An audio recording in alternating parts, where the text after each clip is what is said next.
সর্বশেষ ভারতের বিপক্ষে টেস্ট সিরিজে জাতীয় দলের জার্সিতে দেখা গেছে সাকিব আল হাসানকে। এরপর থেকে যুক্তরাষ্ট্রে পরিবারের সঙ্গে ছিলেন এই টাইগার অলরাউন্ডার।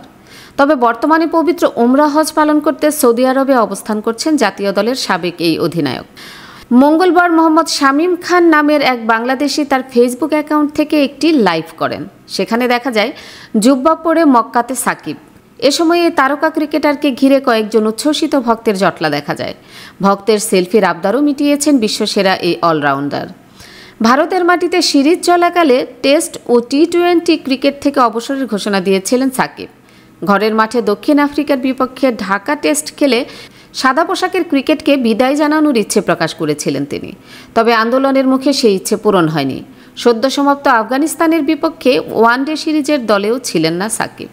উল্লেখ্য, আওয়ামী লীগের টিকিটে সংসদ সদস্য হওয়া সাকিবের নামে দেশে হত্যা মামলাও হয়েছে। সাকিব এবং তার স্ত্রী উম্মে আহমেদ শিশিরের ব্যাংক হিসাবও জব্দ করা হয়েছে।